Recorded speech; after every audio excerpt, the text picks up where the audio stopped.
This is the highest among all the major economies. लेकिन पूरे विश्व का ध्यान है। डावाडोल विश्व की आर्थिक परिस्थिति में भारत का बजट भारत के सामान्य मानवी की आशा आकांक्षाओं को तो पूरा करने का प्रयास करेगा ही, लेकिन विश्व जो आशा की किरण देख रहा है उसे वो और अधिक प्रकाशमान नजर आए।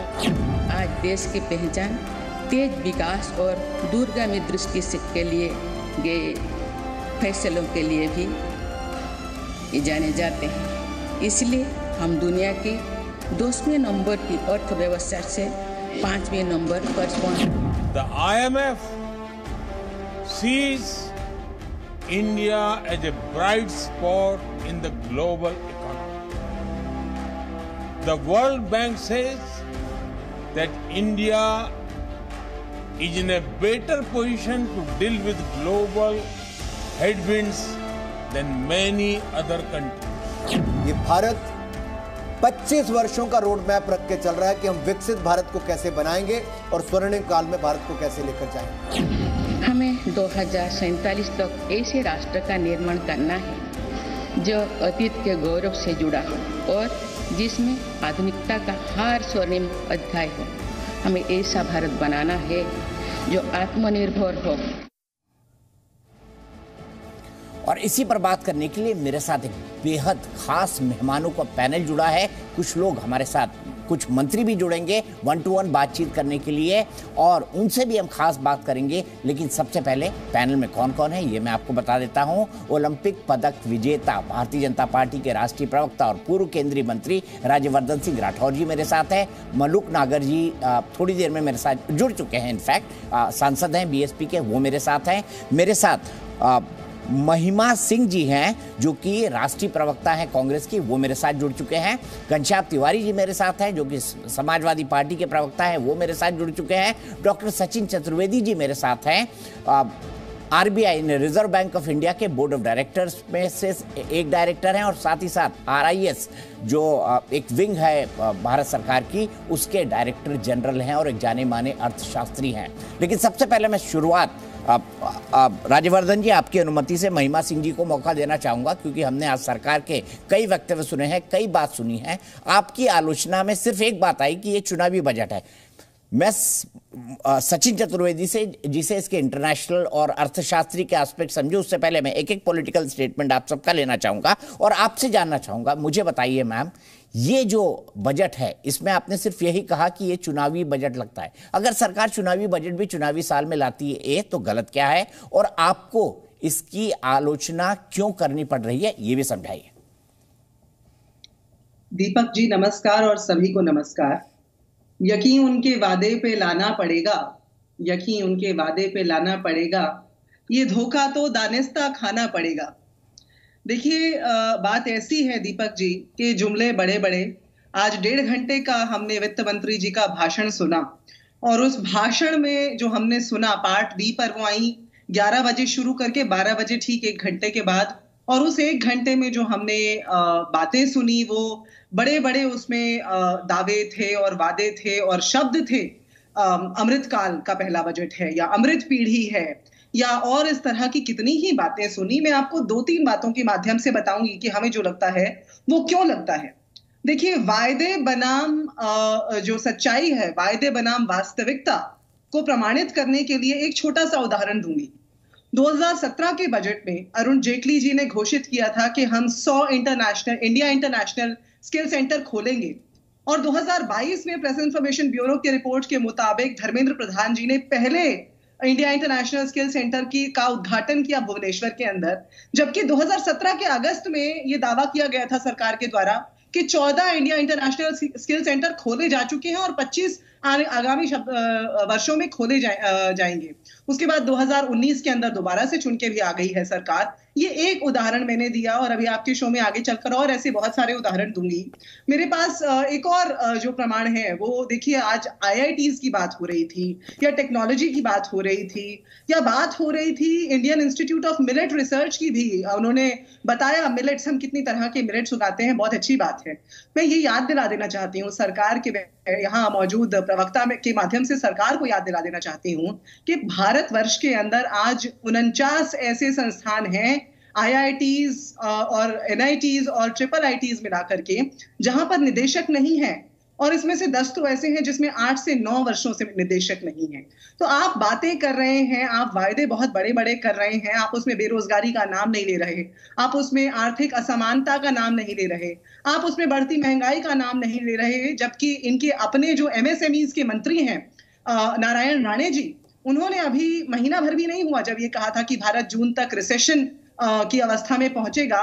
तो ऐसा लगता है कि सरकार के जो नुमाइंदे हैं, जो मंत्री हैं, और सरकार जो है वो शायद दो अलग अलग बिंदुओं की बात कर रही है, और उनकी वायदों और वास्तविकता में कोई मेल नहीं मिलता। ठीक है, वायदों और वास्तविकता में मेल नहीं है। लेकिन महिमा जी के पॉइंट को एम्फेसाइज करते हुए राजवर्धन जी, मैं बात को आगे बढ़ाऊंगा। उन्होंने कहा बेरोजगारी के बारे में कुछ नहीं, महंगाई कंट्रोल नहीं हो पा रही है, आप क्या कहेंगे?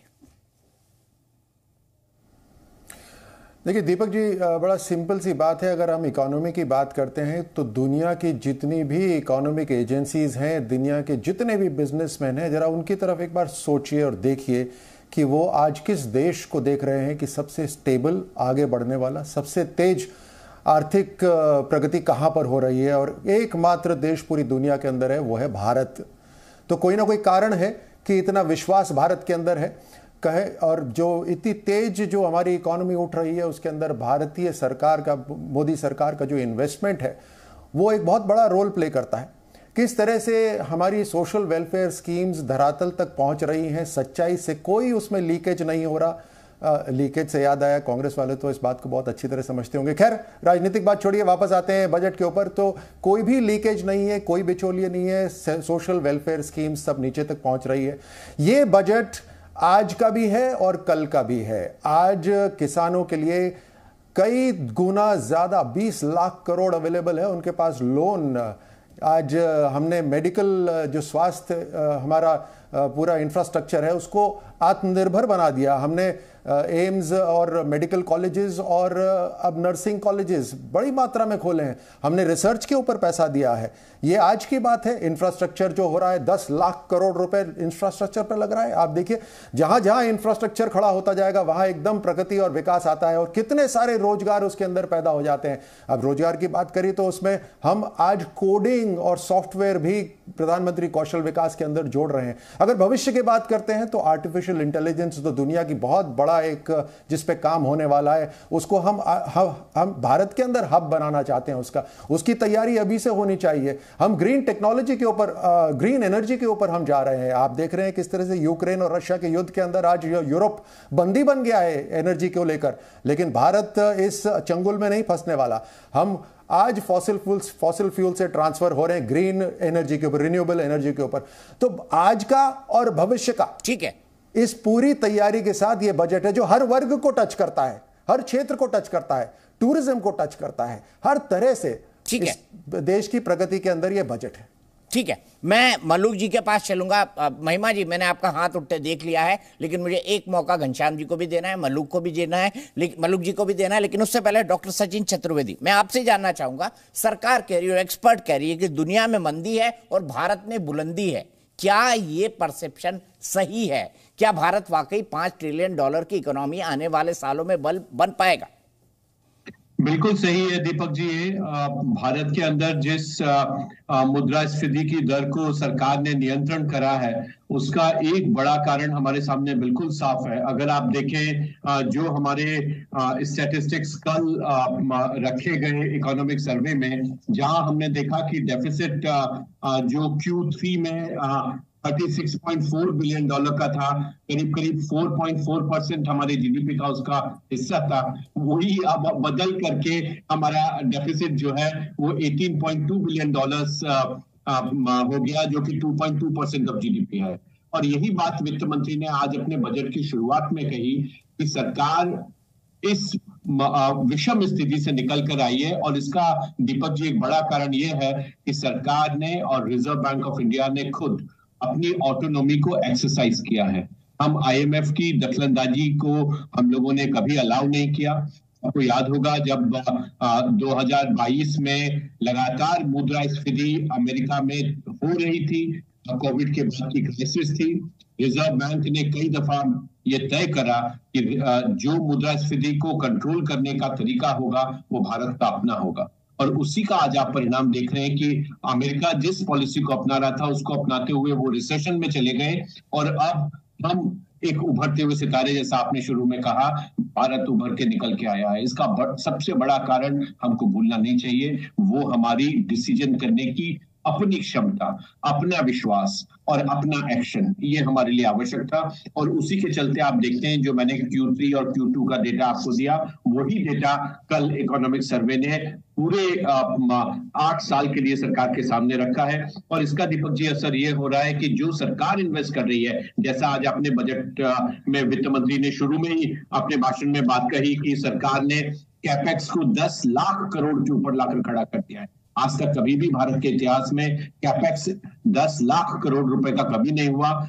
33% का जंप हुआ है, जो कि अब ऑलरेडी 3.3% हमारे जीडीपी का हुआ है। तो ये जो कैपेक्स है, इसका दीपक जी असर ये हो रहा है कि सरकार के अलावा जो प्राइवेट सेक्टर की भागीदारी है वो बढ़ी है। और कल इकोनॉमिक सर्वे ने हमारे सामने ये आंकड़ा रखा कि प्राइवेट सेक्टर का इन्वेस्टमेंट 2.2 लाख करोड़ से बढ़ करके 3.3 लाख करोड़ हुआ है। ये जो इंपॉर्टेंट इन्वेस्टमेंट प्राइवेट सेक्टर ने किया, ये सरकार का खर्चा नहीं है, ये प्राइवेट सेक्टर का इन्वेस्टमेंट है।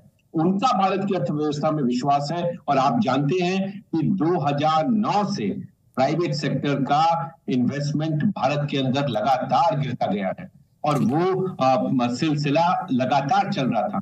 अब हम देखते हैं कि विश्वास लौटा है एक नए एनर्जी के साथ में। और इसका आंकड़ा एक और मैं देके अपनी बात समाप्त करूंगा, वो महत्वपूर्ण है कि सिर्फ प्राइवेट सेक्टर अपने दम पे पैसा लगा रहा है, ऐसा नहीं है।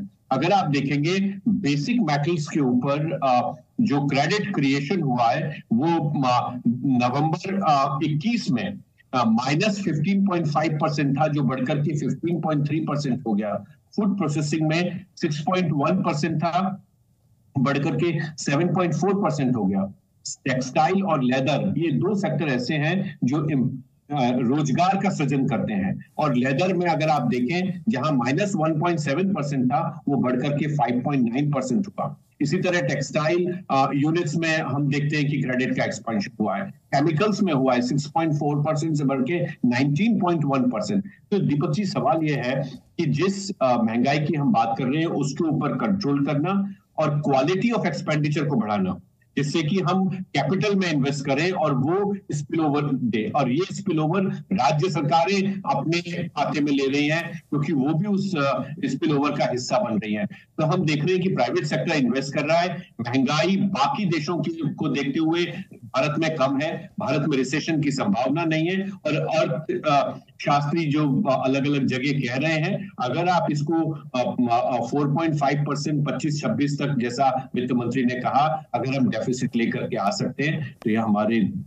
विश्व में एक मेजर सफलता होगी इतनी बड़ी अर्थव्यवस्था की। ठीक है, मैं आपसे एक और सवाल लूंगा जो पॉपुलर परसेप्शन पर आधारित है। लोग काफी बोलते हैं इसके बारे में, लेकिन अभी अभी एक ब्रेकिंग खबर आ रही है। बजट पर बोले हैं राहुल गांधी जी, कांग्रेस पार्टी के पूर्व अध्यक्ष, और अभी अभी उन्होंने भारत जोड़ो यात्रा खत्म की है। महंगाई और बेरोजगारी के मुद्दों को उन्होंने प्रमुखता से उठाया इस भारत जोड़ो यात्रा के दौरान। उन्होंने कहा है कि ये मित्र काल का बजट है। राहुल गांधी ने ट्वीट करके कहा है ये मित्र काल का बजट है और महंगाई से निपटने की कोई योजना नहीं है। राहुल गांधी ने कहा है कि देश में 42% युवा बेरोजगार हैं और 1% लोगों के पास देश की 40% संपत्ति है। ये राहुल जी का अभी ट्वीट आया है जो मैंने आपको पढ़ के सुनाया। सीधे मैं चलता हूं राज्यवर्धन जी के पास। ये ट्वीट को हम ग्राफिक्स में भी आपको दिखाएंगे। राज्यवर्धन जी जवाब दीजिए। वो कह रहे हैं मित्र काल का बजट है, 42% बेरोजगारी है और महंगाई है, इसके बारे में सरकार ने कुछ नहीं किया इस बजट में। पिछले 8 साल के अंदर जो परिवर्तन पूरे देश के अंदर आया है, जो विश्वास जनता में आया है, जिस तरह से भारत का जो प्रेजेंटेशन है, भारत का जो स्टेटस है पूरी दुनिया के अंदर, वो पिछले 8 साल में बदला है। किस तरह से हमारी सोशल वेलफेयर स्कीम्स नीचे तक पहुंच रही हैं, एक एक चीज आप उठाकर देखिए, एक एक वर्ग, एक एक सेक्टर, चाहे वो बिजनेस सेक्टर हो, चाहे एमएसएमई सेक्टर। कोविड के समय जब दुनिया की जितनी भी इंडस्ट्रीज थी हिल गई, सप्लाई चेन टूट गई, उस समय गारंटी स्कीम के तहत एमएसएमईज को मजबूती दी और वो और एक्सटेंड हो रहे हैं। हम आत्मनिर्भर बन गए ऐसे समय पे जब दुनिया की इकोनॉमी लड़खड़ा रही है। हम आत्मनिर्भर बन गए ऐसी चीजों में जो भारत में आज तक नहीं बनती थी। जिस समय एक स्वर्णिम पीरियड बोला जाता है कि जब ग्लोबलाइजेशन हो रहा था, उस समय यूपीए थी, कांग्रेस थी सत्ता के अंदर। आज हम ऐसी ऐसी चीजें बना रहे हैं, उसके लिए प्रेफरेंशियल इन्वेस्टमेंट है सरकार का, कि जो गैप है उस गैप को कवर करने के लिए आज भारत सरकार पैसे दे रही है। तो राहुल गांधी जी को थोड़ा सा पढ़ लेना चाहिए और उसके बाद में तर्क देना चाहिए। उनकी एक ही फिलॉसफी है कि रुकावट बनो, और रुकावट वो अब प्रधानमंत्री मोदी जी के लिए नहीं, वो देश के लिए रुकावट बनते जा रहे हैं। उनकी पार्टी भी यही इसी स्ट्रैटेजी पे चल रही है। सो आप बातों पे मत जाइए, आप काम पे जाइए, एक्शन पे जाइए। पिछले 8 साल का एक्शन आपके सामने है, परिवर्तन आपके सामने है। हम आगे 25 साल की प्लान लेके चल रहे हैं कि भारत को किस तरह से अमृतकाल से हम 100 वर्ष की तैयारी कर रहे हैं, और उसी को मजबूत करने के लिए हर व्यक्ति को मजबूत करना पड़ेगा। एजुकेशन में भी मजबूत करना पड़ेगा, स्किल में भी मजबूत करना पड़ेगा, और हमारे को रिसर्च और इंडस्ट्री सारी मजबूत करनी। डिफेंस इंडस्ट्री देखिए किस तरह से आज डिफेंस बजट में बढ़ोतरी हो गई है। हर तरफ से मेक इन इंडिया और पैसे बढ़ाए जा रहे हैं। ठीक है राज्यवर्धन जी, मैं तीनों के पास जा रहा हूं, महिमा जी के पास जा रहा हूं, घनश्याम जी के पास जा रहा हूं, मलूक जी के पास जा रहा हूं। 3 विपक्षी दल के सांसद हैं, आप ही को जवाब देना होगा। तो मैं क्विकली, महिमा जी, उनका कहना है कि राहुल गांधी जी को पढ़ लेना चाहिए, हमारी एक्शन देखिए, आप सिर्फ रिएक्शन देने में मत रहिए। उनके एक्शन पर ही तो हम सवाल कर रहे हैं। वित्त मंत्री जी ने तो कोई जवाब नहीं दी, यही जवाब देने। मैंने अभी सवाल पूछा था कि 49 संस्थानों में IITs, NITs और IIITs की मैं बात कर रही हूँ, उसका ये जवाब दे दें। 8-9 वर्ष से ज्यादा हो गए हैं, निदेशक क्यों नहीं है? ये यहाँ एक्शन की बात कर रहे हैं। 800 से ज्यादा योजनाएं पहले से मौजूद थी दीपक जी, जिनका कोई ऑडिट नहीं है, उसके ऑडिट के ऊपर कोई बात नहीं हुई। लेकिन उसके बाद हम क्या देख रहे हैं कि और योजनाओं पे योजना, जैसा मैंने शुरू में कहा कि ये जुमलेबाजी का बजट है। तो ये जो बात कर रहे हैं कि मैं फिर कहूंगी वायदे और वास्तविकता में मेल नहीं है, उसके लिए ऑडिट कराना पड़ेगा, तब पता चलेगा। ये भारतीय जनता कांग्रेस पार्टी का कहना है। भारतीय जनता पार्टी के ये कहने पर कि भैया हमारे एक्शन को आप देखिए। राज्यवर्धन जी, मैं आऊंगा आपके पास जवाब लेने के लिए। घनश्याम तिवारी जी मेरे साथ है। घनश्याम तिवारी जी, आपने कहा कि भाई ये तो चुनावी बजट है, अगर सरकार चुनावी साल में चुनावी बजट पेश करती है तो उसमें गलत क्या है? नमस्कार दीपक जी, आपको, को पैनलिस्ट को और दर्शकों को। एक शेर जो संसद में गूंजा था, तो इधर उधर की न बात कर, ये बता कि काफिला क्यों लुटा, मुझे रहजनों से गिला नहीं, तेरी रहबरी का सवाल है। इस सरकार के पास 3 चीजें हैं। एक है टेलीस्कोप, जब इसको अपने वादों को याद दिलाया जाता है कि 2022 में किसानों की आय दोगुनी हो जाएगी, हर घर में बिजली पहुंच जाएगी, तो वो टेलीस्कोप से 2047 की बात करती है। दूसरा है माइक्रोस्कोप, जहां पर अगर आप सरकार से बोलिए कि आपने आम जन को क्या फायदा दिया, मजदूरों को क्या फायदा दिया जो कोविड के दौरान हताहत हुए। इकोनॉमिक सर्वे की बात हुई, इकोनॉमिक सर्वे में कहा गया कि देश जो है कोविड के दौर से बाहर आ चुका है। कोविड में सबसे ज्यादा असंगठित क्षेत्र हताहत हुआ, वो छोटे व्यापारी हुए, उनको सरकार ने कोई राहत दी, बजट में कोई उसका जिक्र नहीं है, कोई राहत देना चाहती है, जिक्र नहीं है। तो अगर आप सरकार, आपके किसी भी ऐसे दर्शक को जो आम आदमी है, जो महंगाई की मार झेल रहा है, जिसका युवा युवती जिसके घर में बेरोजगार बैठा हुआ है, जिसके माँ बाप को जो पेंशन मिलती थी वो नहीं मिल रही है, और जो उनके सेविंग्स में जो इंटरेस्ट रेट मिल रहा था वो कम मिला है, उस परिवार को इस सरकार ने कुछ दिया हो तो इस बजट में आपको माइक्रोस्कोप से देखना पड़ेगा। और जब आप ये दोनों में विफल हो जाते हैं तो सरकार के पास एक बायोस्कोप है, वो आपको एक रंगीन तस्वीर दिखाता है कि हम दुनिया में ये हो रहा है, दुनिया में वो हो रहा है। तो जब भी कोई आपको बताना चाहता है कि देखो तुम्हारे आसपास क्या हो रहा है, अक्सर ये पॉकेटमारी की कला हम फिल्मों में देखते आए हैं कि लोग आपको इधर उधर की बात करके आपकी जेब से पैसे निकाल लेते हैं। इस सरकार को ये बताना चाहिए कि इकोनॉमिक सर्वे में जो बात हो रही है, अभी कह रहे हैं कि हम दुनिया के सबसे ताकतवर देश होने वाले हैं, दुनिया हमें देख रही है। आप ये बताइए मल्टी डायमेंशनल पॉवर्टी में कौन से दुनिया के टॉप 10 देश हैं जो हमसे आगे हैं?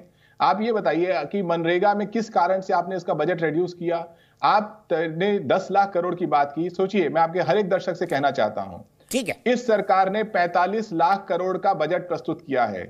आप कल का अखबार देखिए, आज की चर्चाएं देखिए, इस 45 लाख करोड़ रुपए से आपको 1 रुपए का भी फायदा हो रहा हो। ठीक है, मैं चलता हूं, इसका जवाब हम लेंगे। रोजगार की आपने जो खर्चा बताया सरकार का 45 लाख करोड़ का बजट, क्या इससे आम आदमी की पॉकेट में भी कुछ जाएगा? मलूक नागर जी के पास चलते हैं, फिर मैं राज्यवर्धन जी से तीनों सवाल का जवाब लूंगा, फिर मैं डॉक्टर चतुर्वेदी के पास जाऊंगा। मलूक जी, मुझे बताइए, सबसे पहली बात तो ये है कि आपको नहीं लगता कि अगले 25 साल का विजन पेश करना एक ऐसे वक्त जब हम अगले साल चुनाव में जा रहे हैं, ये इकोनॉमी के लिए काफी बोल्ड स्टेप है?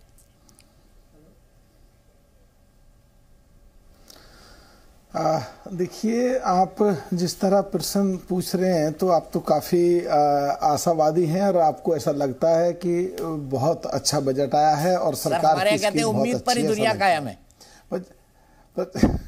पर जहाँ तक मेरी व्यक्तिगत राय है और हम जैसा सोचते हैं कि जो सही बात है देश हित और जनहित में वो माननी चाहिए, और जो बगैर मतलब के बहस करें और बगैर मतलब के कमी निकालें, सब लोग देख रहे हैं, उल्टा हमारी कमजोरी होगी, विपक्ष कमजोर होगा। इसलिए सही बात को सीधा मानना चाहिए। इस बजट में कुछ बहुत अच्छी बातें हैं और कुछ कमियां भी हैं।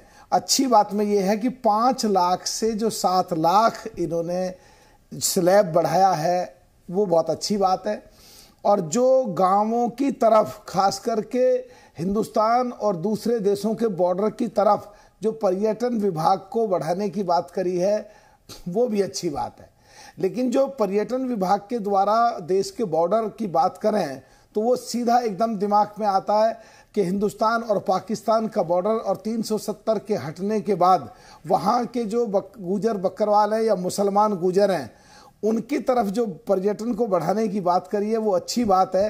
लेकिन पार्लियामेंट में मैं कई बार मांग कर चुका हूं कि वहां बाउंड्री के पास SEZ डिक्लेयर करें, जिससे कि बगैर तनख्वाह लिए हुए वो लोग ये महसूस करें कि हम देश के लिए लड़ाइयां लड़ते हैं, हम देश के लिए काम कर रहे हैं और हमको सरकार हमारी तरफ देख रही है। तो वहां अगर SEZ बनाने की बात रखते ठीक है तो और बेहतर हो सकता था। जहां तक सब दीपक जी खत्म कर रहा हूं, जहां तक किसान की बात है, जब से देश आजाद हुआ 65 साल के करीब कांग्रेस रगड़ा लगाती रही, उतना दिया नहीं कुछ। जो आज जो माहौल है, अब सब दूध का दूध और पानी का पानी हो रहा, सब चीजें सामने आ रही हैं। लेकिन कृषि में एग्जेम्प्ट थी इनकम, तो कृषि के यंत्रों पे आज की तारीख में जो GST लगाया गया है वो क्यों लगाया गया? ट्रैक्टर है, ट्रॉली है, मशीनें हैं, क्रेशर है, हैरो है जिससे खेत जोतते हैं, ट्रेलर है जिससे खेत जोतते हैं, बिजली है, उसके मोटर लगते हैं, पाइप लगते हैं, सभी पर GST टैक्स लग रहा। वो बिल्कुल नहीं लगना। मैं फाइनेंस कंसल्टेटिव कमेटी में भी हूं, मैं ये बात रखी थी, वो हटाना चाहिए था। और सब सेक्टरों को कोरोना के बाद कंपनसेट करा गया था। किसान को कंपनसेट ना भी करा जाए तो जो बगैर मतलब का GST टैक्स लगाया गया उसको हटाना चाहिए था। तो कुछ अच्छी बात भी है और कुछ खामियां भी हैं जिनको सुधारा जा सकता था। ठीक है, मैं सीधे राज्यवर्धन जी के पास चलता हूं। राज्यवर्धन जी, आपने राहुल जी की बात सुनी, आपने उसका जवाब भी दिया, लेकिन आपने महिमा जी का भी जवाब सुना। मोटे तौर पे जो जीस निकल कर आया वो ये है कि भाई इतना भारी भरकम बजट आउटले तो आपने कर दिया कि 45 लाख करोड़ का बजट है, लेकिन आम आदमी को, जो अंतिम व्यक्ति का आदमी, अंतिम पंक्ति का आदमी है, उसकी जेब में क्या मिलेगा? क्या उसकी खर्च करने की शक्ति बढ़ेगी? देखिए, सीधे सीधे जो स्लैब, जो टैक्स का जो स्लैब है उस पर 7 लाख तक की छूट दे दी गई है। इमीडिएटली लोगों के हाथ में पैसा ज्यादा आ जाता है। ईज ऑफ लिविंग को और आसान कर दिया गया है। नो योर कस्टमर डॉक्यूमेंट जो हमारे को दिखाने पड़ते हैं वो अब बहुत सरल कर दिए गए हैं। हर तरह से एजुकेशन सेक्टर, इंफ्रास्ट्रक्चर, आप और मैं साधारण व्यक्ति के सड़क पे नहीं चलते, क्या हमारे को हवाई जहाज नहीं चाहिए होते? टूरिज्म इंडस्ट्री कितने लोगों को टच करती है ये इंडस्ट्री। आप मेडिकल इंडस्ट्री देख लीजिए, कितने लोगों को टच करती है। अभी हम कोविड के इस दौर से निकले जहां पर रिसर्च की इतनी आवश्यकता हो गई थी, आप देखिए कि उसके ऊपर भविष्य के लिए भी उसमें इन्वेस्टमेंट हो रहा है। क्या हमारी सेहत, आम आदमी की सेहत इंपॉर्टेंट नहीं है हर व्यक्ति का? और अब ये जो आटे को जो लीटर से तोलते हैं, अब ये विशेषज्ञ बन गए, इकोनॉमी के ऊपर विशेषज्ञ बन गए। और ब्लूमबर्ग है वो कह रहा है, वर्ल्ड इकोनॉमिक आउटलुक आज कह रहा है कि भारत की जो GDP है वो 6.8% की उसकी ग्रोथ है। कोई भी देश उसके नजदीक नहीं है। IMF का प्रोजेक्शन है, वो कहता है कि फास्टेस्ट ग्रोइंग इकोनॉमी दुनिया के अंदर भारत है। ये सारे प्रोजेक्शंस तो एक तरफ हो गए और अब ये एक अलग विशेषज्ञ आ गए जो जिनके जमाने में स्कैम सबसे ज्यादा बड़े होते थे, बिचौलिए सबसे ज्यादा होते थे। तो मोटा मोटा हर तरह से आप देखिए कि चाहे वो साधारण व्यक्ति हो, चाहे वो यूथ हो, चाहे महिला हो, हर तरह से इस देश को मजबूत करने वाला ये बजट है। ठीक है, मैं सीधे डॉक्टर चतुर्वेदी के पास भी चलूंगा। डॉक्टर चतुर्वेदी, मैं आपसे यह जानना चाहूंगा कि एक जनरल पिछले 4-5 साल से और कोविड के बाद हम ज्यादा सुन रहे हैं, महिमा जी मैं आऊंगा आपके पास, हम ज्यादा सुन रहे हैं कि महंगाई और बेरोजगारी, इस पर सरकार का कंट्रोल नहीं रहा है। एज एन इकोनॉमिस्ट आप क्या सोचते हैं? बातें महत्वपूर्ण है। पहला ये कि सरकार ने जो स्ट्रेटेजी रखी है उसमें और महंगाई के कंट्रोल करने में, महंगाई कंट्रोल करना रिजर्व बैंक के तरफ से एक महत्वपूर्ण कदम है और लगातार रिजर्व बैंक ने इस बारे में चौकसी भी करी है और आवश्यक कार्यवाहियां भी की हैं। इसमें दो बातें, जैसा मैं पिछली दफा कह रहा था आपसे, की गई हैं। उसमें मनी सप्लाई और मनी सप्लाई के ऊपर जो कंट्रोल की आवश्यकता है, उसके फैसिलिटेशन की जो आवश्यकता है, वो एक है। और ये हर इकोनॉमी के सामने एक थोड़ा सा संकट ही आता है कि हम कितना पैसा बाजार में डालें, कितना एम्प्लॉयमेंट क्रिएट करें और उस एम्प्लॉयमेंट से इन्फ्लेशन ना हो। तो ये जो बैलेंस करने की बात है वो एक बड़ा डेलिकेट बैलेंस है।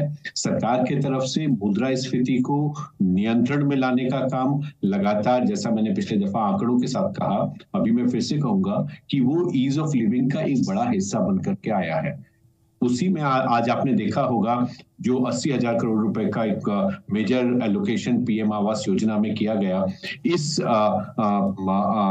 एलोकेशन के चलते एक महत्वपूर्ण योजना जिसमें कि सबसे ज्यादा नॉन स्किल लेबर के लिए एम्प्लॉयमेंट जनरेट करने की बात हुई है। ऐसे 4 बड़े कार्यक्रम हैं। उसमें अमृत स्कीम भी है, जल जीवन मिशन भी है, सौभाग्य है और फिर साथ में पीएम उज्ज्वला। ये सारे कार्यक्रम जो हैं मिल करके ईज ऑफ लिविंग की तरफ कंट्रीब्यूट करते हैं। और जब वो ईज ऑफ लिविंग की तरफ कंट्रीब्यूट करते हैं तो बिजनेस और बिजनेस से जुड़े हुए तमाम क्षेत्र, मैं अभी स्टार्टअप की बात नहीं कर रहा हूं क्योंकि आप बार बार आम आदमी की चर्चा कर रहे हैं, तो मैं स्टार्टअप को ऐसा समझता हूं कि शायद वो आपके परिभाषा में ना आए। लेकिन अगर आप देखेंगे कि जिस तेजी से टियर 2 और टियर 3 सिटी में जीएसटी का कलेक्शन हुआ है, आप समझ सकते हैं कि टियर 2 और टियर 3 सिटी में 61% कंट्रीब्यूशन इन लोगों का हुआ है। तो ये समझना कि लोग सर्विसेज ले रहे हैं और पे नहीं कर रहे, वो नहीं है। हमने परचेसिंग पावर को बढ़ते हुए देखा है। आज जो ओपनिंग पैराग्राफ है वित्त मंत्री का, उसमें आया है कि किस तरह से आमदनी 2014 के बाद डबल हुई है पर कैपिटा इनकम। तो ये आप जो पर कैपिटा इनकम में इंक्रीज हुआ है, इन्फ्लेशन के साथ बैलेंस करने का काम हुआ है। ईज ऑफ लिविंग और ईज ऑफ डूइंग बिजनेस, उसमें बैलेंस हुआ है। आपको याद होगा पिछले साल का जो इकोनॉमिक सर्वे था, उसमें कहा गया था कि देश के 600 से ज्यादा डिस्ट्रिक्ट्स में स्टार्टअप शुरू हुए हैं। आज फिर उसका आंकड़ा वित्त मंत्री ने सामने रखा और जो ये एग्रीकल्चर एक्सीलरेटर फंड बनाया गया है, उसमें एग्रीकल्चर से जुड़े हुए स्टार्टअप्स की बात हुई है। और उसका एक बड़ा स्पेक्ट्रम दीपक जी सामने निकल करके आया है, जिसमें अभी डिटेल में जाने की आवश्यकता नहीं है, लेकिन लगातार ऐसे 7 अनाउंसमेंट्स किए गए हैं जिनका क्लाइमेट चेंज से भी ताल्लुक है और एग्रीकल्चर से भी। तो कसम संविधान की में हम बात कर रहे हैं आज के जनरल बजट की और हमारे साथ 3 बेहद खास मेहमान जुड़े हुए हैं। हमारे साथ पूर्व केंद्रीय मंत्री राज्यवर्धन सिंह राठौर जी है भारतीय जनता पार्टी से, मेरे साथ कांग्रेस की राष्ट्रीय प्रवक्ता महिमा सिंह जी हैं, मेरे साथ घनश्याम तिवारी जी है समाजवादी पार्टी के राष्ट्रीय प्रवक्ता। महिमा जी, आपके पास आता हूं, मुझे बताइए, मैं एक तर्क के तौर पर, सरकार कहती है कि चलिए आपने मिलेट्स के लिए इंस्टीट्यूशंस बनाए होंगे, आपने IIT बनाई होगी, लेकिन उसका सही उपयोग, जैसे आज मिलेट का वर्ष मनाया जा रहा है तो भारत सरकार के कहने पर मनाया जा रहा है, इसका क्रेडिट आप कैसे लेंगे? मैं आपका तर्क मानता हूं कि आपने ही मिलेट्स के लिए इंस्टीट्यूट बनाया और उसका फायदा भी ये लोग उठा रहे हैं, इसको भी आपको कहीं बैलेंस करना पड़ा होगा। दीपक जी, बात देखिए, जो आप बात कह रहे हैं वो उपयुक्त होती यदि डॉक्टर कौशिक बासु ने ये ना कह दिया होता कि जो भारत की आर्थिक स्थिति है उसके स्वर्णिम वर्ष थे 2003 से 2011, जिसमें से 7 वर्ष डॉक्टर मनमोहन सिंह की सरकार के थे।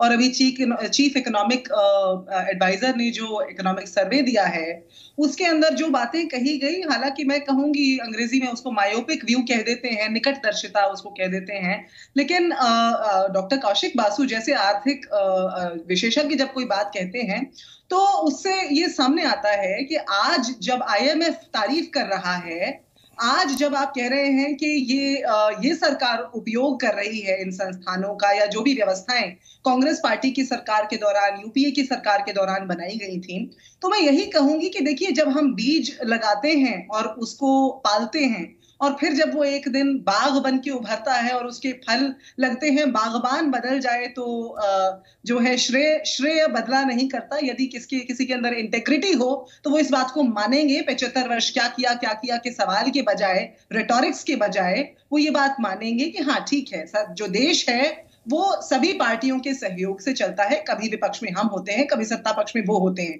लेकिन इसी के साथ मैं पहले जब हाथ उठा रही थी, मैं इस सरकार के माध्यम से, इस सरकार के आज के का जो इनका कंडक्ट है उसके माध्यम से जनता को एक मुहावरे का अर्थ समझाना चाह रही थी। बचपन में पढ़ते थे अपनी पीठ थपथपाना, तो ये सरकार अपनी पीठ थपथपाने में बड़ी माहिर है। मैंने पहले आपको बताया कुछ 800 योजनाओं के बारे में, और 10 लाख जो रिक्तताएं हैं जो केंद्र सरकार के अंदर मौजूद हैं, और जिस अमृत पीढ़ी की ये बात कर रहे हैं, उसी अमृत पीढ़ी के लिए जो पेपर लीक होते हैं, जो परीक्षाएं रद्द होती हैं, जो रोजगार बनने में नहीं बजट बात कर रहे हैं मैम, आप गोल पोस्ट बदल रही हैं। नहीं, जुड़ी हुई बातें, बिल्कुल जुड़ी हुई बातें। दीपक जी, आप बहुत वरिष्ठ पत्रकार हैं और आप मुझसे बेहतर ये बात समझते हैं कि ये सारी बातें, रोजगार हो, महंगाई हो, देश का रेवेन्यू हो, फिस्कल डेफिसिट हो, ये सब कुछ आपस में जुड़ा हुआ है। और आरबीआई के सदस्य महोदय चले गए, मैं उनसे एक सवाल करना चाहती थी, लेकिन वो बिंदु कह जरूर देना चाहती हूँ क्योंकि यहाँ पर कहना उसको बड़ा रेलेवेंट होगा। आरबीआई ने कोविड के बाद जो सुधार में, जो आर्थिक स्थिति का सुधार है उसके बारे में कहा था, बड़े होपफुल होते हुए कि 7.1% का विकास दर हम सोच रहे हैं कि रहेगा 2022-23 में, और उसके आगामी वर्षों में 25 तक वो 7.5% रहेगा, जबकि वास्तविकता क्या है, 6.1% का दर रहा है विकास का। और ये सारे जो आंकड़े हैं, ये सारी जो वास्तविकताएं हैं, इस पर सरकार बात नहीं करना चाहती। जब आप उनसे बात पूछते हैं, आप 5वें नंबर की बात कर रहे हैं, आईएमएफ ने कहा कि आज 5वें नंबर पर हम आ गए हैं। मैं याद दिला दूं कि 2014 में भी हम बहुत पीछे नहीं थे, 8वें नंबर पे थे। 2 ट्रिलियन की इकोनॉमी हम 2014 में छोड़कर गए थे, जबकि जो टोन्ड दूध था वो आज से 20 रुपए कम के दाम में मिला करता था। और उसके अलावा चलिए मैम क्विकली जवाब लेता हूँ राज्यवर्धन जी से।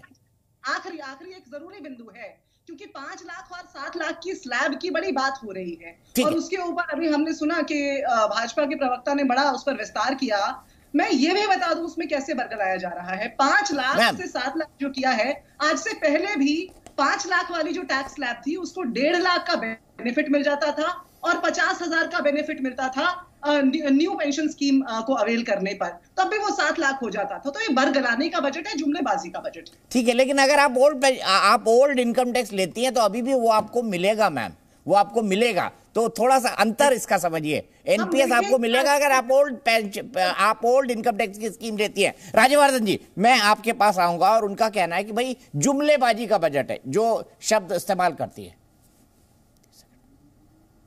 जी, कांग्रेस तो बहुत अच्छी तरह समझती होगी जुमलेबाजी क्या है, क्योंकि गरीबी मिटाओ, गरीबी हटाओ, ये सारे नारे तो उन्होंने दिए थे।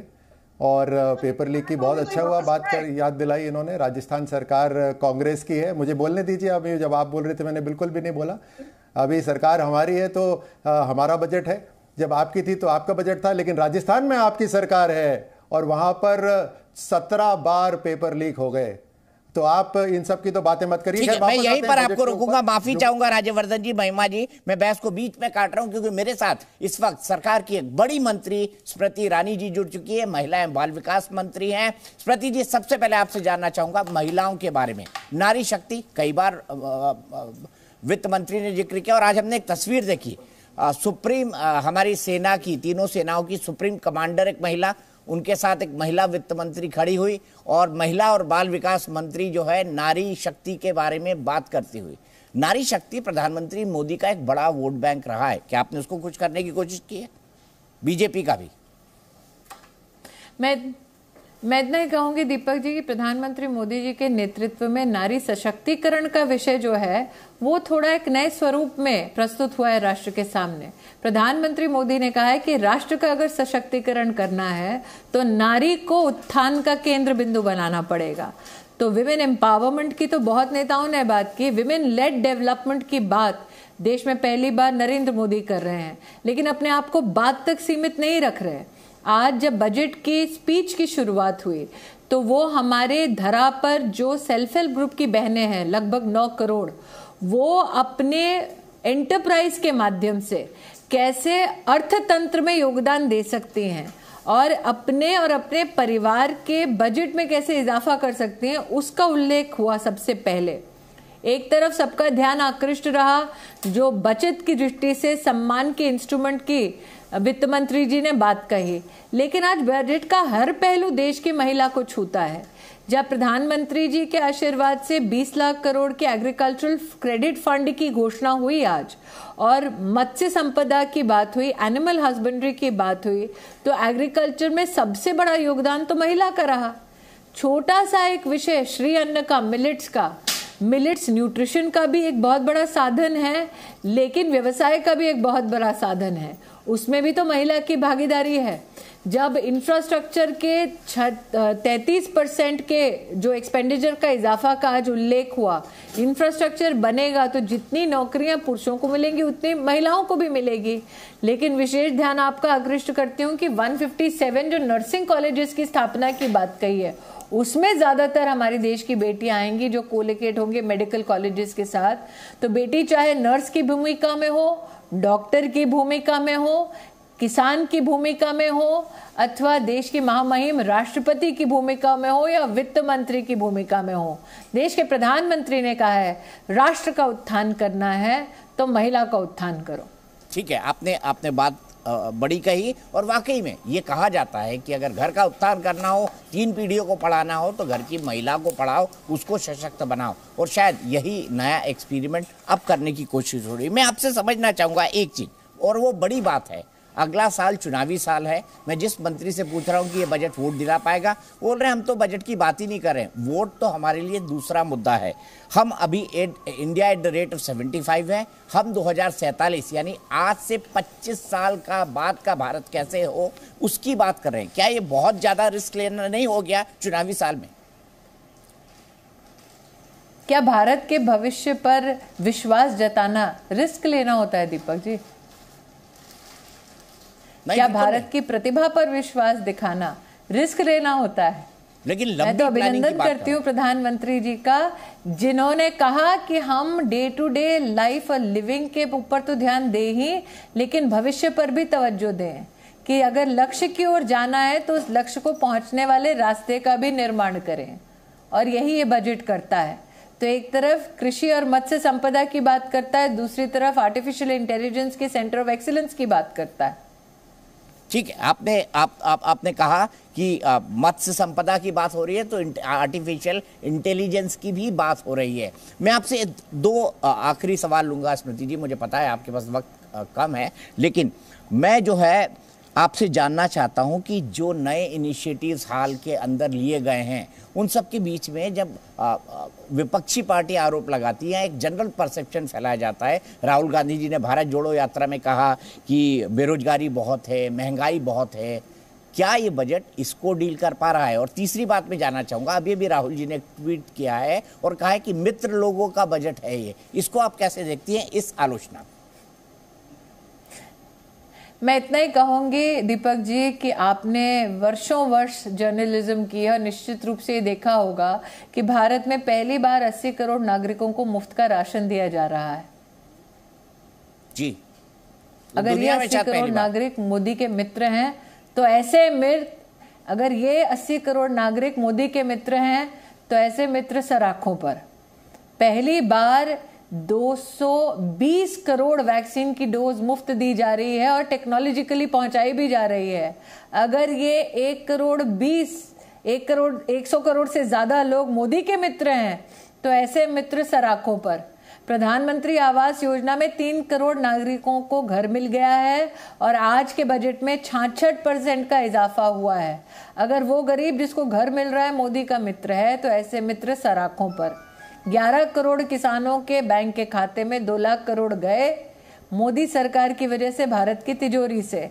अगर वो गरीब किसान मोदी का मित्र है तो ऐसे मित्र सराखों पर, क्योंकि इन्हीं मित्रों के मजबूत कंधों पर एक नया भारत निर्मित होगा, खड़ा होगा।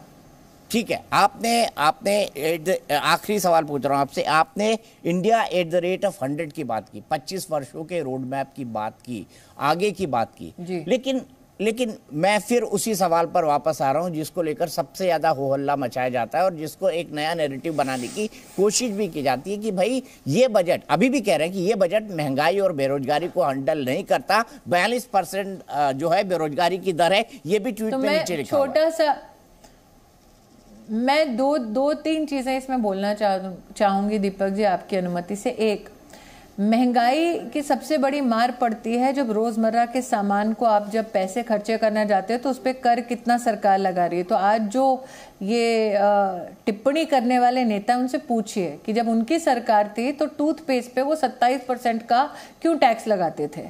जब उनकी सरकार थी तो चप्पल पे 10% का टैक्स वो क्यों लगाते थे। जब उनकी सरकार थी तो किशमिश पे 12% टैक्स क्यों लगाते थे। जब उनकी सरकार थी तो फिर साबुन पे 27% का टैक्स वो क्यों लगाते थे। जब उनकी सरकार थी तब उन्होंने हमारे शहरों में वृद्धि करने के लिए, नाली बनाने के लिए 1 लाख करोड़ भेजा। लेकिन जब मोदी की सरकार आई तो उसी शहर के लिए, देश भर के अर्बन लोकल बॉडीज के लिए मोदी जी ने 18 लाख करोड़ रुपया भेजा। जब उनकी सरकार थी तो 2014 तक सिर्फ 5 शहरों में मेट्रोज थी। मोदी सरकार ने 14 से लेकर 22 तक 20 शहरों तक मेट्रो को पहुंचाने का काम किया और अगले साल आप 7 और शहर उसमें जोड़ेंगे। जब उनके दादे परदादे सबकी सरकार रही तो 1947 से लेकर 2014 तक 74 ही एयरपोर्ट बने देश में। 14 से लेकर 22 तक 74 और एयरपोर्ट बने। तो अगर आपको आंकड़े का इस प्रकार से करना ही है कंपैरिजन दीपक जी, तो अंतिम आपको आंकड़ा नहीं, इंसान की एक व्यथा बताती हूँ। जिस क्षेत्र से वो सालों साल सांसद रहे, उस क्षेत्र में साहब एक कलेक्टर का ऑफिस नहीं था। डायलिसिस सेंटर भी पहली बार अगर गरीब के लिए बना तो वो मोदी सरकार ने बनाया। पासपोर्ट का सेंटर अगर पहली बार बना तो मोदी सरकार ने बनाया। अगर वहां पर पहली बार चीफ मेडिकल ऑफिसर का ऑफिस बना, डिस्ट्रिक्ट अस्पताल में पहली बार एक्सरे की मशीन आई तो मोदी सरकार की वजह से आई। तो ये दिया तले अंधेरा वाला हिसाब है दीपक जी। जो अपनों के लिए कुछ करना पाए, आज वो गैरों को हिदायत देते हैं। बहुत बहुत शुक्रिया स्मृति जी हमसे बात करने के लिए, और आपने जो बजट के इनसाइट शेयर किए, एनालिसिस शेयर किया, उसके लिए भी बहुत बहुत धन्यवाद। स्मृति जी ने अपना पॉइंट ऑफ व्यू रखा, वो इस बजट के बारे में कैसे सोचती है, और उनका कहना है कि भारत की काबिलियत पर भरोसा करना है। इसीलिए जब भारत अमृतकाल में है, हम बात कर रहे हैं जब हम 100 साल जो है वो पूरे करेंगे। अब जो मैं एक बार फिर से बहस को खोलूंगा। राज्यवर्धन सिंह राठौर जी मेरे साथ हैं, घनश्याम तिवारी जी साथ हैं, महिमा जी साथ हैं और महिमा सिंह जी मेरे साथ हैं। महिमा जी, आपने सुना उनका कहना था, तो सवाल लूंगा, फिर मैं राज्यवर्धन जी से इसका एक कंक्लूडिंग कमेंट लूंगा। महिमा जी, उन्होंने अमेठी के बारे में कहा कि एक्सरे मशीन मैं लेके आई, वहां पर डिस्ट्रिक्ट कलेक्टर का ऑफिस मैंने बनवाया, सीएमओ का ऑफिस मैंने बनवाया, जहां से सालों साल राहुल गांधी जी सांसद रहे। क्या इतना पिछड़ा था स्मृति और स्मृति जी के जाने से पहले अमेठी? क्या कहेंगे? मैं सबसे पहले तो केंद्रीय मंत्री को कहना चाहती हूँ, उनकी बातों का लबोलुभाव ये है, कांग्रेस की ओर से कहूंगी, वो जिसने हर कदम सीखा था हमसे, वो अब हमको सिखाना चाहता है। तो उन्होंने एक लंबी फहरिस्त गिनाई कि कांग्रेस के दौर में क्या टैक्स था, किस चीज पर कितना टैक्स था। तो जब वो हमसे ही सीख रहे हैं तो फिर जनता को हमें गंवा के और उनको पाके क्या हासिल हुआ। अमेठी की जो आपने बात पूछी दीपक जी, इत्तेफाकन 2019 के चुनाव में मैं वहां पर जमीनी स्तर पर मौजूद थी और मैंने वहां पर डोर टू डोर काम करते हुए ये पाया कि वहां एक अस्पताल का निर्माण शुरू हुआ था पहले, लेकिन जब योगी सरकार आई और जब वो चुनाव आने वाला था तो उसका कार्य रोक दिया गया। और ये एक तरह की ब्लैकमेलिंग है जो भाजपा कई तरह के प्रोजेक्ट्स के अंदर करती रही है। तो और अब मुझे हाल का तो नहीं पता उस अस्पताल का क्या इस समय उसकी परिस्थिति है, लेकिन उस समय वहां के लोगों ने बताया कि 3 साल से इसका कार्य रोका गया है। तो भाजपा और उसके अलावा जो चीजें मैंने अमेठी के जमीनी स्तर पर देखी, अब उन सब में नहीं जाना चाहती क्योंकि 1 घंटे का कार्यक्रम उसी में मैं आपका दे सकती हूँ। तो जो बात कर रही हैं स्मृति ईरानी जी, और जो अमेठी के जमीनी स्तर की बातें वो हम जानते हैं, और हम ये भी जानते हैं कि वहां क्या हुआ है जमीनी स्तर पर और आगे भी क्या होगा। तो भाजपा जो बात करती है वो एक बड़े सामान्य जेनेरिक बात करती है। मैं आपसे एक काउंटर सवाल पूछता हूँ महिमा जी, एक काउंटर सवाल पूछता हूँ आपसे। आपने ground to door to door 2019 में वहां पे कैंपेन किया होगा, मैं बिल्कुल डाउट नहीं कर रहा, और आपकी बात पे डाउट करने का कोई कारण भी नहीं, लेकिन मैं आपसे जानना चाहता हूँ, जो गांधी परिवार सालों दशकों अमेठी में रहा, क्या 2019 में वहां अस्पताल बनने की जरूरत है? एक क्यूरियोसिटी में मेरा सवाल है आपसे। दीपक जी देखिए, हम भाजपा नहीं है जो हार श्रृंगार पहले करते हैं और स्नान बाद में। किसी भी जगह पर अमेठी के अंदर जो वो कनाल लाया गया, वहां पानी की व्यवस्था होने का की कोई संभावना ही नहीं थी। इंदिरा गांधी जी की दूरदर्शिता के माध्यम से जो कनाल उस समय वहां बनाया गया था और उसके लिए उस तरह के जो दूरदर्शिता वाले प्रोजेक्ट्स थे उनके ऊपर जो समय लगाया गया, उसका अंजाम आज ये है कि आज भी जब हम वहां जाते हैं तो वहां के जो बूढ़े बुजुर्ग हैं और जो पुराने जानने वाले लोग हैं, वो इंदिरा जी का नाम आते ही उनकी जो आंखें हैं वो अश्रुपूर्ण हो जाती हैं और वो साथ ही ये बोलते हैं कि पंजा, हम तो पंजे पर बटन दबाते हैं। और मेरे पास अनगिनत वीडियोस हैं जहां लोगों ने ये बोल रखा है, हम तो पंजे पर बटन दबाते हैं, हमें नहीं पता वो कहां दब जाता है। तो इसलिए वो तो एक अलग बात है, अलग वो किसी और ये एक राजनीतिक आरोप है, फिर इस पर बात करेंगे और बहुत जल्दी चुनाव आने वाले हैं। घनश्याम तिवारी जी, एक ऐसा मुद्दा जिसका जवाब आप राज्यवर्धन जी से जानना चाहें और एक ऐसा मुद्दा जिसको समाजवादी पार्टी इस बजट के आसपास उठाएगी और कहेगी सरकार ने ये नाकामी कर दी, जो आपका काम है एक विपक्षी पार्टी के तौर पर। देखिए, माननीय मंत्री ने जो शानदार बातें कही, आप टूथपेस्ट से लेकर चप्पल तक सारे दाम जोड़ लीजिए और ये तय कर लीजिए कि 400 रुपए का सिलेंडर जो 2014 में मिलता था आज 1000 से ऊपर का मिल रहा है, जो सिलेंडर सरकार के अनेक मंत्री अपने सर पर लेके विरोध के रूप में घूमते थे। तो भारतीय जनता पार्टी की जो बायोस्कोप है उसमें रंगीन भाषण है, तरह तरह के भाषण है। आप घूम जाएंगे कि जैसे आपके अच्छे दिन आ चुके हैं, लेकिन 2014 के बाद भारतीय जनता पार्टी का ना कोई पूर्व मंत्री ना वर्तमान मंत्री अच्छे दिन की बात करता है। जो उन्होंने बेरोजगारी की बात की, बेरोजगारी की बात करते करते वो मेट्रो पर चली गई। मनरेगा में लगभग 54% महिलाएं काम करती हैं। जब आप मनरेगा का बजट रिड्यूस करते हैं, ऑलरेडी भारत का जो फीमेल लेबर फोर्स पार्टिसिपेशन है इस सरकार में गिरा है। बेटी बचाओ बेटी पढ़ाओ का नारा सिर्फ इनके एडवर्टाइजमेंट में रह गया है, उसका कोई असर नहीं हुआ है, ना उसका असर शिक्षा में हुआ है, ना रोजगार में हुआ है। उसके बाद जब आप महंगाई बढ़ा देते, सिलेंडर के दाम बढ़ा देते हैं और मनरेगा का बजट कम कर देते हैं, तो सीधे वो ग्रामीण परिवेश में जो माँ, जो बेटी जो आपके चलते पढ़ नहीं पाई, वो काम करने की कोशिश कर रही है, आप उससे वो काम भी छीन लेते हैं। तो मुझे लगता है ये सरकार को बायोस्कोप से बाहर निकल करके आपके उस दर्शक को बताना चाहिए 45 लाख करोड़, कल जब आप अखबार खोलेंगे सोचिए इस 45 लाख करोड़ में से आपको क्या मिला, सरकार के पूंजीपतियों को क्या मिला, वो आपको इंटरनेट पे सभी जगह मिल जाएगा, लेकिन आपको क्या मिला ये आपको सोचना पड़ेगा। ठीक है, मित्रगण का जवाब भी स्मृति ने दिया था कि भाई अगर 200 करोड़ से ज्यादा वैक्सीन लगा दी और जिनको वैक्सीन लगाई वो मोदी जी के मित्र है, तो ऐसे मित्र सबको चाहिए। 80 करोड़ लोगों को अनाज दिया। महिमा जी सॉरी, मुझे कंक्लूड करना है, ये पॉइंट उन्होंने कहा था, लेकिन राज्यवर्धन जी 2 आलोचनाएं आपने एक महिमा जी से ली और घनश्याम तिवारी जी से ली, क्या कहेंगे? कंक्लूडिंग रिमार्क आपकी तरफ से। जी, ये कहती हैं कि जी बिल्कुल, ये कहती हैं कि इनसे हमने सीखा। तो मैं बताना चाहता हूं कि कांग्रेस और बीजेपी दोनों पॉलिटिकल पार्टी है, बट यहीं पर ही अंत समाप्त हो जाता है, क्योंकि कांग्रेस जहां सत्ता की राजनीति करती है, हम वहां सेवा भाव की राजनीति करते हैं। जहां इनके लिए परिवार सर्वश्रेष्ठ है, हमारे लिए देश सर्वश्रेष्ठ है, और जहां ये स्वार्थ अपना देखते हैं वहां पर हम सबका विकास देखते हैं। बहुत बड़ा अंतर है। ये अभी जो बता रहे हैं कि महिलाएं पीछे छूट गई हैं, अरे साहब 11 करोड़ से ऊपर शौचालय बने उनके सम्मान के लिए। एलपीजी कनेक्शंस, करीबन 10 करोड़ एलपीजी कनेक्शंस उनके घर तक पहुंच गए हैं। मुद्रा योजना के अंदर सबसे ज्यादा जो लाभार्थी हैं वो महिलाएं हैं। सेल्फ हेल्प ग्रुप जिसके अंदर महिलाओं को सशक्त करा जा रहा है वो महिलाएं हैं। हर तरह से भारतीय जनता पार्टी जो सेवा के भाव से आई है, एक एक पैसा नागरिकों के नाम कर रही है। बिचौलिए सारे खत्म हैं। आज भी भारत को मजबूत कर रहे हैं और भविष्य में भी भारत को मजबूत कर रहे हैं। और उसको मजबूत करने के लिए जो लंबी योजनाएं करनी है उसे कर रहे हैं। जिस तरह से एजुकेशन को मजबूत करना है, स्वास्थ्य को मजबूत करना है, हर सेक्टर, डिफेंस को मजबूत करना है, आत्मनिर्भर बना रहा है। एक एक कदम जो भारतीय जनता पार्टी का है वो भारत को मजबूत करने के लिए है। सबसे पहले भारत, यही इस बजट का भी लक्ष्य है। ठीक है, बहुत बहुत शुक्रिया महिमा जी आपका, घनश्याम जी आपका, राज्यवर्धन जी आपका। तो आपने सुना बजट पे, हर पॉलिटिकल पार्टी को सुना, हर का अपना नजरिया होता है। विपक्ष को राजनीति करनी है, चुनाव लड़ना है तो वो विपक्ष की तरह बातें करती है, और सरकार चूंकि इस बजट को लेकर आई है, लेकिन आप सोचिएगा जरूर जिस समय सारी दुनिया में मंदी का दौर शुरू हो रहा है या कई देश मंदी से जूझ रहे हैं, ऐसे वक्त में भारत की अर्थव्यवस्था जिस रफ्तार से आगे बढ़ रही है, क्या इसको झुटलाया जा सकता है? इस बात पर भी सोचेगा जरूर। ऐसे वक्त में जब IMF जैसी वित्तीय संस्थाएं भी भारत की आर्थिक रणनीति का लोहा मान रही है, तारीफ कर रही है, क्या इसे कोई झुटला सकता है? कसम संविधान की में आज इतना ही, लेकिन चलते चलते कहूंगा बजट सरकार का है, लेकिन अंतिम फैसला या अंतिम निर्णय तो जनता जनार्दन करती है। इसलिए मेरे दर्शक अपनी राय बनाइए, अपना व्यू पॉइंट रखिए, अपनी बात समझिए, हमारे सोशल मीडिया पर हमसे जुड़ जाइए।